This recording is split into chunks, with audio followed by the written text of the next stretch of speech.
the land will take place. Is that possible or not? Not in terms of this consultation. Council has already identified through its community satisfaction survey, 2 of them that you've done with that statistical number of 400 people that were surveyed, and 67% and 70% of those 2 surveys said they wanted a Reckon Sport precinct. It was their #1 priority out of the 5 key projects. So that is your statistic around the community Reckon Sport precinct. This consultation has to be specifically for the land revocation. It's required by the Act. There's specific guidelines that we must do, and we have to explain to the community why we were wanting to change the land use. So, as in not land use, but change the community land status. It's not council selling the land, it's to enable a longer term lease on the land. Yeah, just including for the Reckon Sport precinct. Yeah, I understand that out of the 5 sports types that, of course the sports precinct was the one of the 5 major projects, but we look at the livability senses and other things. There's open space, and that's what the community wants. There's open space and environmental issues we looked at the highest priority, followed by roads, and then finally down, to those sports and precincts. So to me, this survey was about, do people really want to keep open space to be used by the community at their leisure more so than having a sports precinct there? I don't agree with you there, because it was quite specific, the consultation in regards to it was for a revocation. We have to, the legislation to explain the purposes of the revocation and why council was doing it. And you're right, yes, the 2 consultations did occur concurrently, and part of that was because the council wanted to include the allocation of the funds, the connection to the precinct, so the community understood the context of it. What was being included in the annual business plan and budget in regards to the financial contribution, and then also around the project, which is the precinct. So Councillor Burns and then Karemba, sorry. Thank you. I spend a lot of time talking in the community, but also clubs and so forth, trying to dispel a lot of misinformation and give accurate information. But a lot of the feedback I've got, and I thought it was a valid point to share, was the outcome of the survey, they believe, a lot of people felt would be different if they'd been given, here's the contract and here's the prudential report and so forth. Now, I understand the process going through. A lot of the community won't necessarily understand that, but people want to actually see how's it going to be used, what the contract is, what the risks and everything are, and they probably may have come to a different decision. They may not have, but they were asking for that sort of information rather than it still being negotiated. Anyway, that was the feedback I got. And I think it's a valid point. Same like elected members, we should only be making a vote where we've actually got the contract, got the prudential report, got everything in front of us to actually say, do we go ahead or not? Now, we will be doing that down the road in some of our decisions, but even with relocating the land, once we relocate it, it's changed, whether we go ahead or not. Well, again, no, it's not. Why? So, the Minister says it is. No, so if you look at, and as I've explained before, so for you to continue those negotiations, your partner is wanting to make sure that the council is prepared to change, and the Minister is prepared to support council changing it, the community land status. So if the Minister does support it, for it to be enacted, the council must resolve to accept the Minister's decision and then gazette that decision. And it can, there's sorts of things that you need to consider and look into, that you may support submitting the revocation to the Minister, and on receipt of his approval, if you got approval, you may not. The council won't accept it until it has completed the negotiations of the contract. They're the sorts of risk mitigations and confidence you need to give to the community that you're listening to their concerns and mitigating out those risks.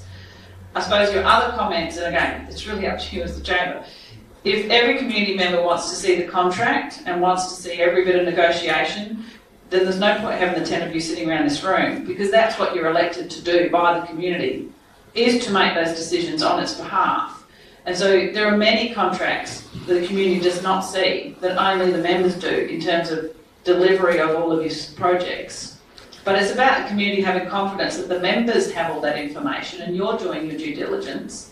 But yeah, it's not this revocation doesn't lock the council in. You're still negotiating that contract. The council could decide it doesn't want to enter into that partnership. You've got land already that you own doesn't have community land status. But this parcel does. We also have a land management agreement with the state government which says we will use the land for community purposes, for community, what's it called, what's the title? Community recreation purposes or community recreation purposes. That was why we bought the land. So we've got a number of mechanisms to ensure that we are using that land for what the council intended it for, but you've still got a long way to go in terms of your contract negotiations. And I understand that, but I also have a view that we're here representing the community. You are. And if the community are saying at this early stage they have concerns about the land relocation, we need to listen to that. Because we're supposed to be representing their views, not our own, but the community's views. Correct, but you also are privy to much more information than the community are, so you need to take that into consideration too. Councillor Corimba, then Quinton. Thanks. The term misinformation and disinformation, I think lately they've been weaponised, and I can say that I don't really have much value in what they stand for, because what was misinformation and disinformation a few years ago we now know is fact. We're not going to go into that. So, but if we're going to talk about misinformation and disinformation, and correct me if I'm wrong there, you've now twice said that you're handing over 11 million, but I thought it was $11.7 million. It is $11.7 million. So, is that just the, what do we consider misinformation, disinformation? If we're telling the community we're handing over $11 million, when in actual fact it's 11.7. We have told the community it's $11.7 million. It's in all the factual information that the council has distributed with its documentation. So there's many times some of you don't get the figures right around this room, but it's agreed. That's all I want to know. I guess the other thing is the original consultation that we did with the two surveys that were 70 and 67%, correct? 70 and 67, 70 and 67.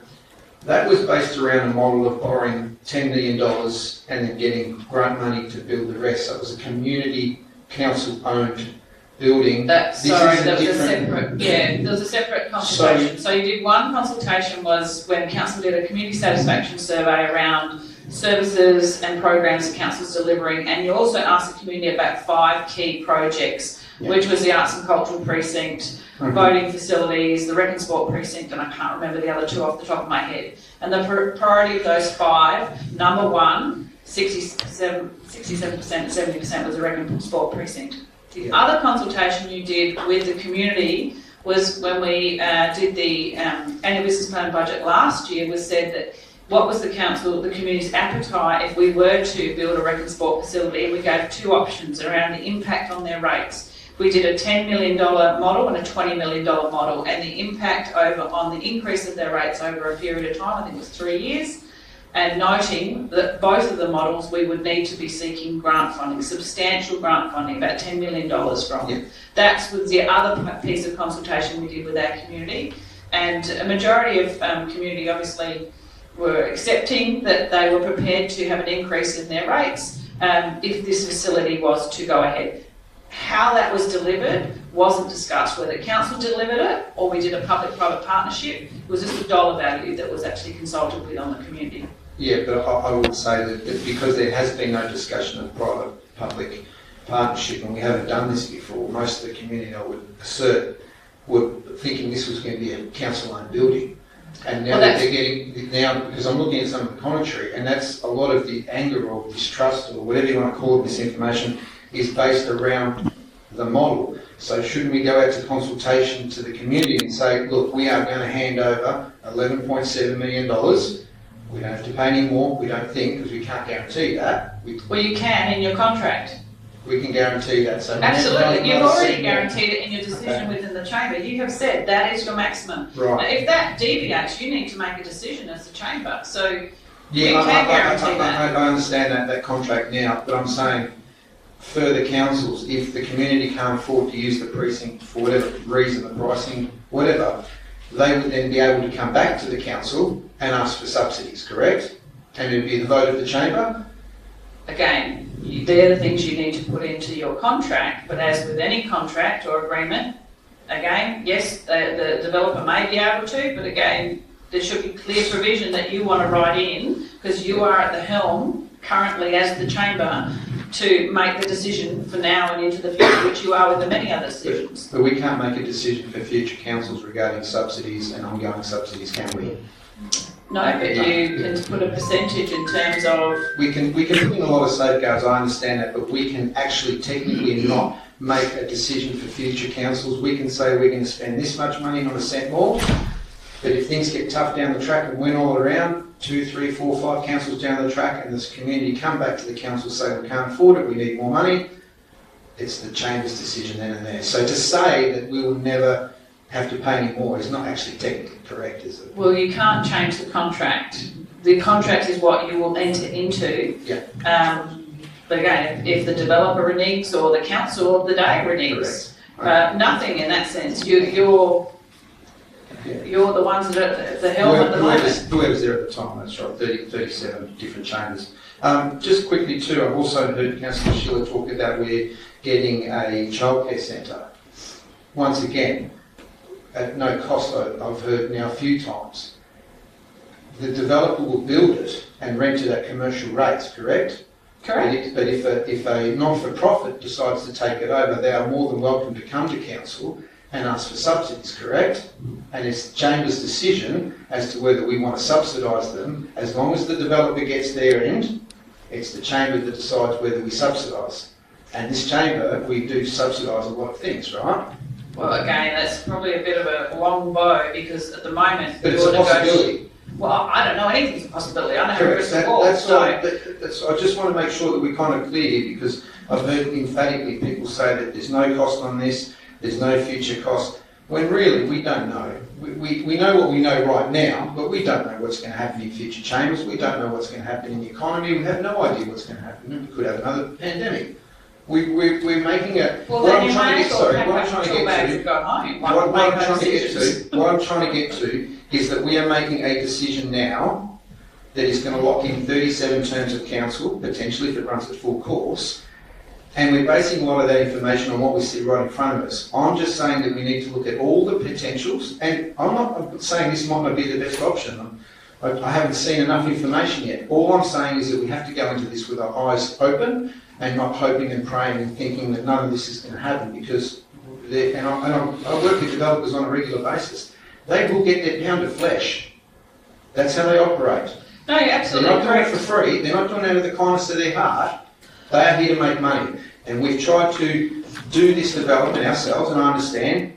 I've always argued I think we've gone a little bit too big, but whatever. And now the developer's going to dig in as all the things we want, and yes, he's going to have some commercial interests that may subsidise the input. But once again, he still needs to make that profit, and that money has to come from somewhere. And I'm just concerned that if it gets too hard or difficult for the sporting groups, where is that money going to come from? Because I do not want to leave them out in the dark, nor do I want to present them or give them a product that they are then locked into because we've sold off the one we've got, and then the cost is just unfathomable. So I guess that's my concern. No, absolutely, all relevant, and that's what part of your due diligence is, to make sure that you have all those information and you explore all of those risks. So, and that's your responsibility as a chamber. Best you provide it. Councillor Quinton, then Councillor Schiller, sorry.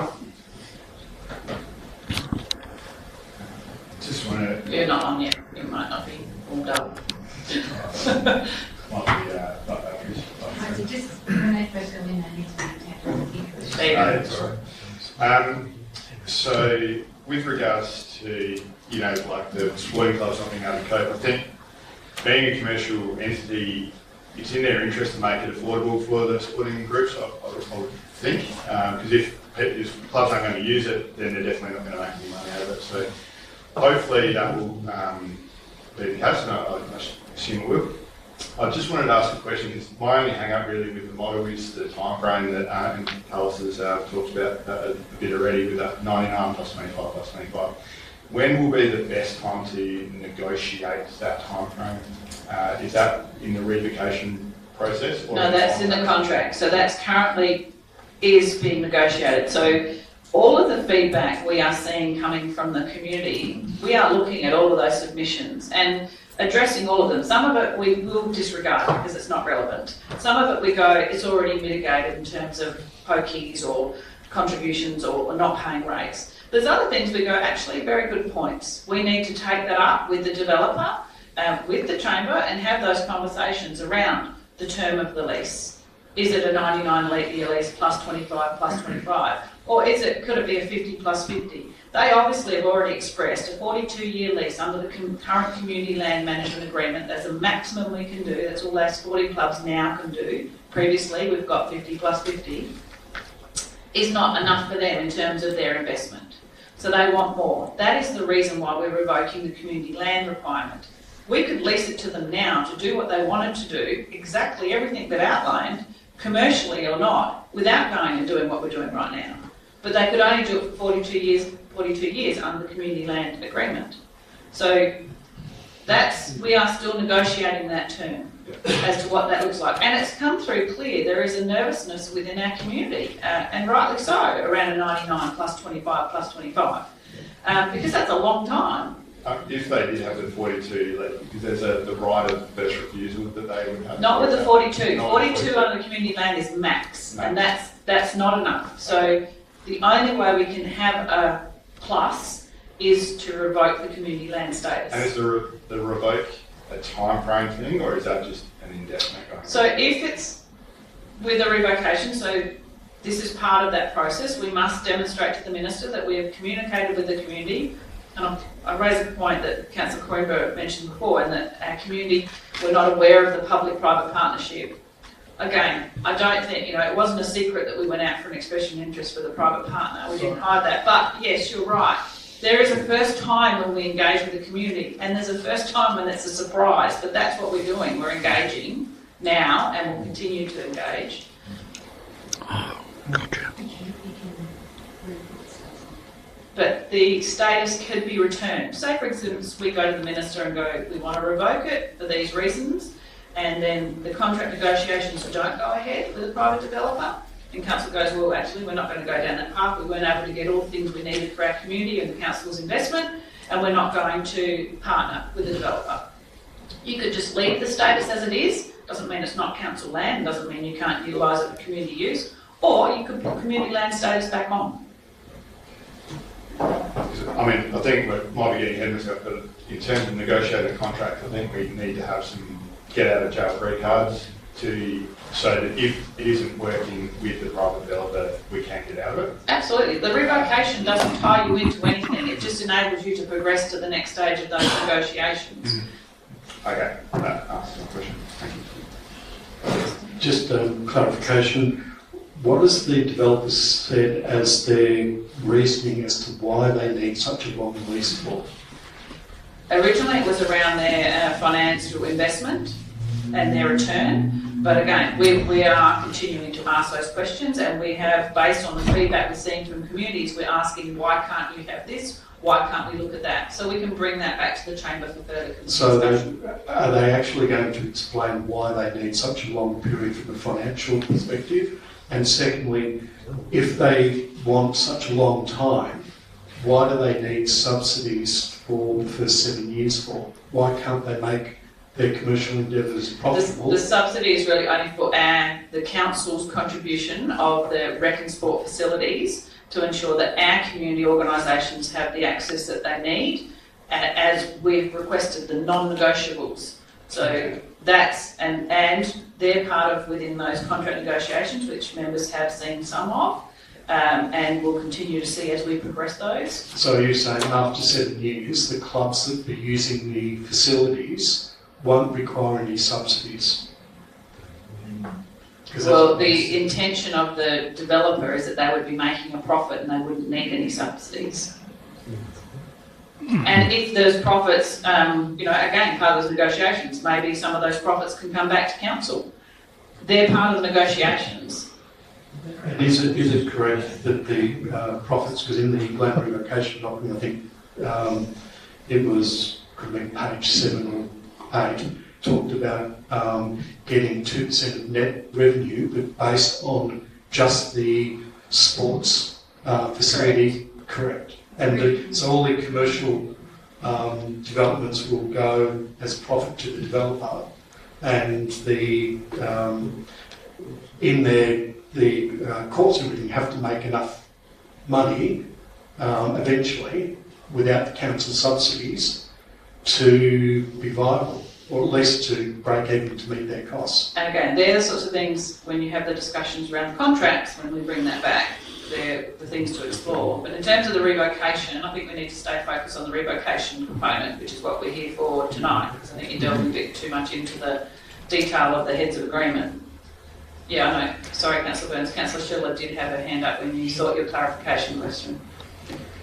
That's exactly right. We're here to look at the revocation, and it's something that's probably hard for community to get their head around, because they just immediately hear that we're revoking community land, not realising the benefit they will receive by allowing a private investor to come in and put facilities on that land that will benefit the communities. Some people won't use the childcare centre, but others will. Some will use the food and beverage, others won't use the sports complex. So it's a technicality that's very difficult for a community to understand, because they think that we're going to take a whole, you know, if you don't look at the details, there's only about 30% of that parcel of land which is being revoked, and the rest is still being open to people to walk around the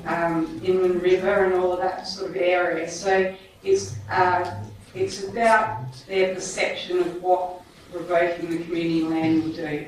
The part about determining whether we go 99 years plus 25 plus 25, we haven't decided on that. That's not a part of the decision of revoking of the land. That's part of the heads of agreement. So we've got to separate those two things and not muddy that. Councillor Kemp. Thank you. Just a clarification, if you mind, Victoria.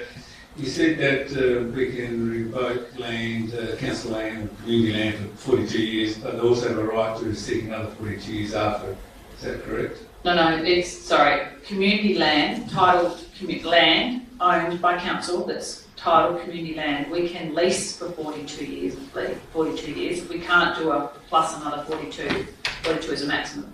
Once we revoke the community land status, we can lease it for as long as you like. You can sell it, which is council has had examples of that before. We're not looking to revoke the community land status to sell it. It's so that we can have a longer term lease than 42 years. Okay, I was under the impression that there's always a right for a second 42 years if required, because I know some of our leases at the moment is not more than 42 years on community land. No, usually a council, since the changes, usually a 21 plus 21 or a 7 plus 7 plus 7. I think you've got some different methodologies in which you've done your leases here. Prior to the 99 Year Act, you have had 50 plus 50 year leases, but that was prior to the changes of the Act in 99, when community land status and the register was implemented by the state government. Yeah. Okay. The other point is that when this first came up to the Chamber for a discussion about going out with expression of interest, originally it was $10 million that council would contribute, and that's all they would contribute. That's the idea and concept why I support it, because that's all we've got to contribute is $10 million. Now we've got 1.7 addition into it as well, and that is not just for the sports club, that's for the operator to ensure they make a profit. Is that correct? No. So that was a council decision originally there was a provision for if council was to own and operate the facility, there was a $2 million depreciation and operating cost associated with that for the life of the asset. and with the council's contribution and a grant funding of $10 million. That was what was in your long-term financial plan. And yes, the Chamber has made the decision based on progressions of those negotiations rather than seeking, the developer did say, talk to the council in its submission around the 10 million contribution and operating contributions for a period of time. And as part of those ongoing negotiations, council has kept it as a one-off of 1.7 towards the operating contributions and no further, rather than a contribution over a number of years. That's part of your negotiations. And the other point is we have available to us as well that in the negotiations we're going to go down this path or not, and maybe not, it won't be able to answer this question, but we could all look at after a certain time frame that the building is transferred back to council at no cost. Absolutely, I mean that's part of the contract negotiations or at the end of the lease, or if the developer decides to sell up and give back to council. But part of council's negotiations is ensuring that the asset is managed and maintained for the use of the community for the life of it. 99 years is a long time, so that would be at the cost of the developer to refresh and renew. And they're all the things that the council needs to continue on in those negotiations. I saw a light bulb moment, Councillor Prembo. I don't know about that. I'm just I'm just trying to get some information. So the courts, will they generate income or they won't generate income?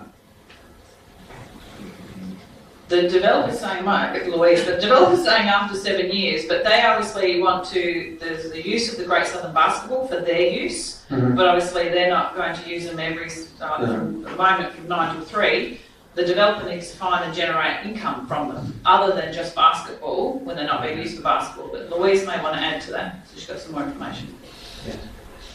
I was just going to say that the idea is that after that establishment period that they'll either be making a profit or close to, or they'll be making enough profit in their other interests to offset any, the gap between costs and income reduces over time as they get established and have more use. Sorry, Councillor Prember, Jodie's just reminded me, members did get a copy of the cash flow statements that the developer is projecting, so as part of their business case, so we have provided them to members and we can probably refresh you where they are. Okay, yeah. I'm just trying to work out, because I think, did you say they're projecting to make, enough money so it's just a projection, it's not set in stone then, is it? Based on other models of similar facilities that operate with various users, so they need to activate. Unlike, again, a restriction with the rec centre across the road is it's not accessible because it's used by the school from 9 till 3 during the week. So they will have these facilities. They need to activate all the time with other activities, other programs to ensure some sort of income. But council has said one of its non-negotiables is that the basketball must have exactly the same use, if not better use, and then in addition to that, they've got to look at ways they can make profit. And I think part of the reason we're going down this private-public partnership, I think, was as the movement that, with the swimming pool, that model's not good. It's not working. It's costing us $500,000 a year. I think you mentioned. Well, it's a 0.1% of council's income, but again, that's no different again to our library or other facilities. Most of those facilities, like this rec centre, cost council money to own and operate and run, because it doesn't generate an income. So it's very similar. The pool is similar to what we currently have, and what the council has explored is a public-private partnership as a different model. So we aren't reliant on council rates to offset the gap. Yeah. Thanks. Yes, absolutely. I'm keen to, because I'm also looking at the time. So I'm happy to explore any other questions from the community's feedback, because that's what we'd like to explore further. So thank you. Can I just draw attention? I think Councillor Schiller talked about the walking trail, and I know that there's some comments in the feedback about loss of open space. And as Councillor Schiller said, it's only 30% of that area that we're looking at revoking. I think and it'll actually enhance our open space. I think with strategies with actually us being able to, as a council, put a walking trail of bird watching facilities and link up that Inman River Trail.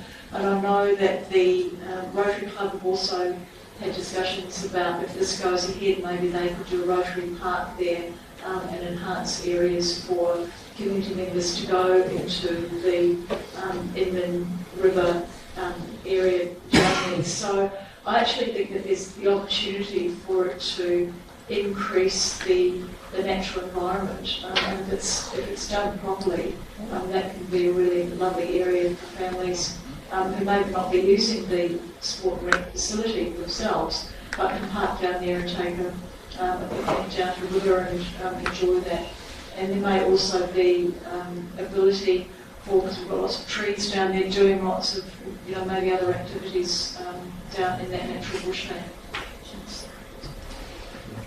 Thank you, Councillor Burns.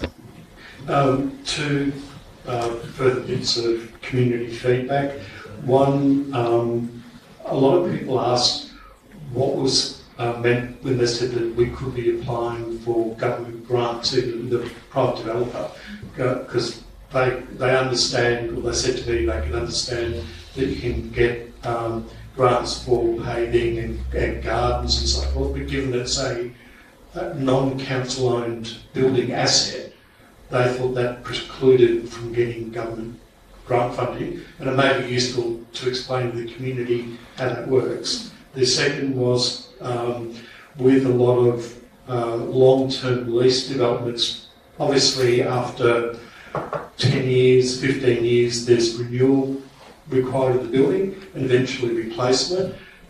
Has the council in their negotiations considered bonds being requested by the developer to actually offset and provide for that down the road? So that was two bits of extra feedback.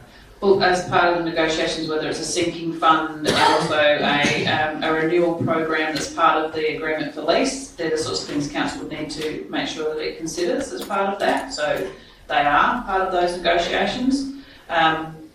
Sorry, there was another question. Oh, regards to the grants. Yes. So yes, so the council is exploring its options for grants. There are a number of federal government grants which actually do enable public-private partnerships in regards to precincts. There's a regional precinct fund. So we are exploring those, and also the council itself is exploring state government grants and federal government grants in terms of offsetting its contribution because we're investing into a precinct. The evidence is basically see that the facilities are there for the community's benefit, and it actually increases the precinct, the community's opportunity to access these facilities, whether they're owned and operated by a private developer, but council's contribution. So the developer will be seeking their own contributor funds, grant funding through their avenues, and council will be doing the same to offset our contribution. If we are successful, that $11.7 million will reduce. So it's not about topping up, it's about reducing our contribution. By being able to do that, it actually enables council to then look at other projects it's looking to invest in within its long-term financial plan, and maybe able to bring them forward if it doesn't have to contribute the significant $11.7 million in one block. I think there is definitely opportunities because Mount Gambier Council was successful in getting $15 million from federal and $10 million from the state government for their sports precinct, which I think opened 2023. So they got there. So yeah. There is obviously money available. There is. So the Barossa Council recently, through the federal government's regional precinct fund, got significant funds for their arts and cultural precinct as well. So there are opportunities, but we just need to keep advocating. So the Mayor and I have already scheduled appointments while we're in Canberra for the Alba conference with the various ministers to seek what federal funding is available. We've written to both state ministers, two of the state ministers from Regional Sport and also Precinct or Regional Development, to see what other opportunities are available. Sorry, Councillor Schiller, and then Councillor Coromba.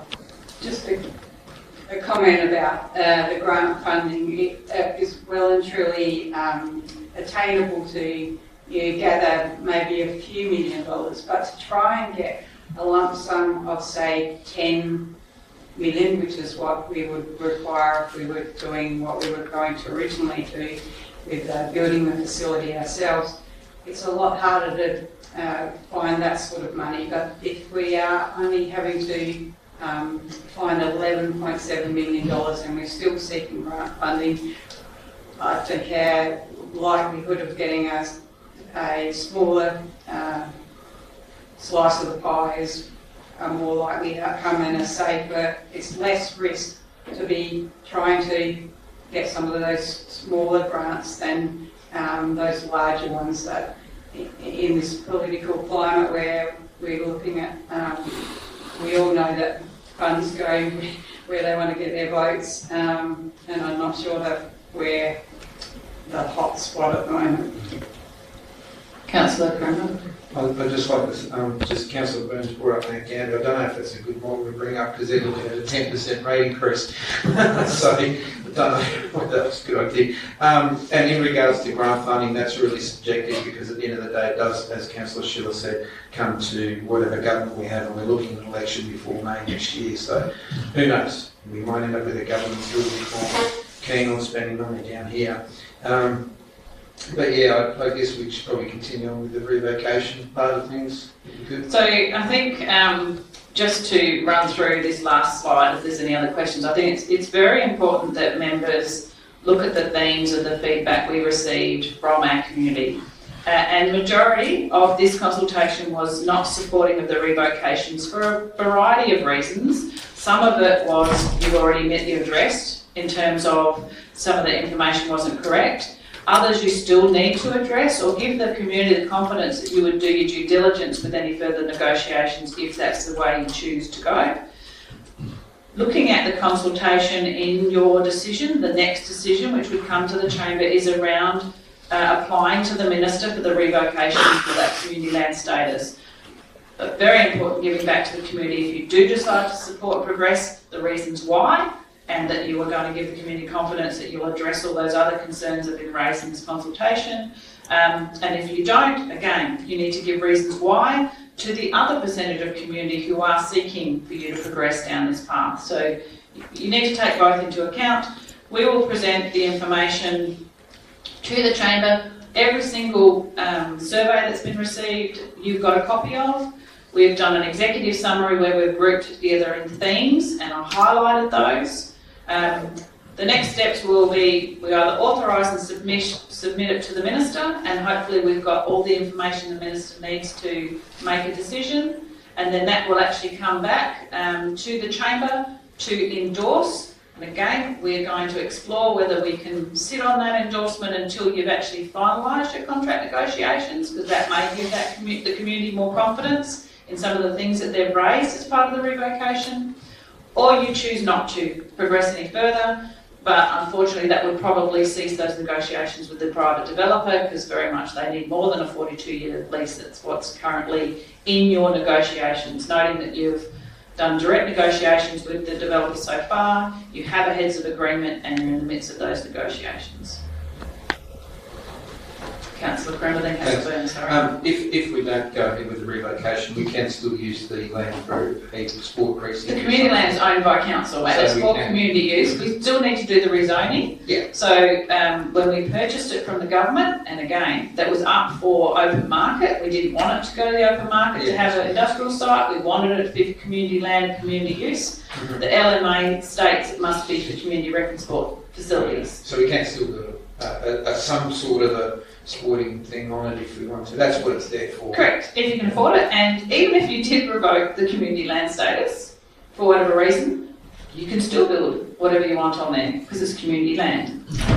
Council land, owned by council. Yeah, and just one other question, it's more to do with the negotiations, obviously a little bit off topic, but I know that the sporting groups, some of them have been asked to sign NDAs. Are elected members allowed to discuss with them their concerns? Because it'd be really good to understand when we go to vote on these things, if their concerns can be addressed, or is that... Well, that's what we're doing. So basically we are meeting with both Great Southern Basketball and the Victor Harbour Youth Gymnastics. They're the only two groups that have signed the confidentiality disclosures, just for those members of the community who may not know whether that meant. Yeah.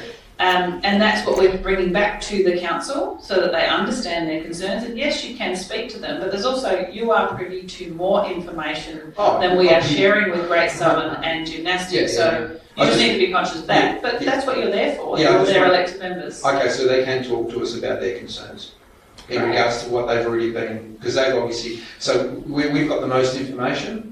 The sporting groups are just under us kind of thing, and then the community's kind of down here, right? So we can talk to, okay, that's fantastic. That's what I needed to know. Awesome. Thank you. Councillor Henderson. My question is very similar to Councillor Coramba's, but it is more specific in asking whether or not we can give any individual feedback to some of these concerns which are not based on fact or based on misconceptions or based simply on lack of information. For example, one resident had a concern about biodiversity. Now we have a biodiversity plan. Is there any way of telling that particular concerned person we do have a biodiversity plan, and that may allay some of their fears? And there's a whole list I could go through where we could give the information back to allay their questions and their fears. That would be a lot of administrative work, I realise, but then these people might appreciate that individual approach as well. When we receive feedback, if there's anything that we identify as incorrect, and we can easily fix that, or other information they provide, or if there's a question in there, we respond generally as they come in. But I haven't to that biodiversity one, I certainly can. Great, that's good to hear. Councillor Maps. Two quick questions lastly. When people gave their submissions, did they get a acknowledgement of their submissions back so they know that it was received? And secondly, were there any responses received that were invalid because they mightn't have had all the correct information? So these 231 is everything received, whether it's completed or partially completed? Absolutely, we received them in a kind of the form that we distributed, the hard copy, the electronic online survey, we received emails, we received handwritten letters, we received all sorts of things, and all of them are included. Typed out, unless we couldn't read the writing, then you've got the hard copy. So just to close, members, we will finalise this summary and a report will be in the council agenda which will go out to members, and all of that information will be available to the public, so the public will see all of the submissions and also the summary that we've talked about tonight. So for those members in the gallery, you will get to see all of the submissions, and then obviously the chamber will need to make that decision at the council meeting on Monday. But just reiterating, it is one step in the process. We've still got a long way to go in terms of those negotiations. So just in regard to that, if anyone, once they can see all these submissions, don't see a submission that they may have submitted, they contact council? Or? Well, it's going to be pretty difficult because someone could say they don't see it and we don't know whether they've submitted one or not. But we at close at 5 p.m, we make sure that we've checked letterbox, email addresses, we've got all hard copies. We reiterated several times the closure time, so I would hope, I mean, we still will see, we have actually accepted some lates as well. I've just heard from Lois, so a couple of emails have come in. So it would be very difficult for them, community members, to dispute their submission wasn't in there, but it doesn't stop them expressing with you as an elected member their concerns or otherwise. So, you know, I'm sure we're going to continue to hear from the community their support or otherwise as you continue to negotiate. Thank you, members, for your time. Thank you to the members of the gallery.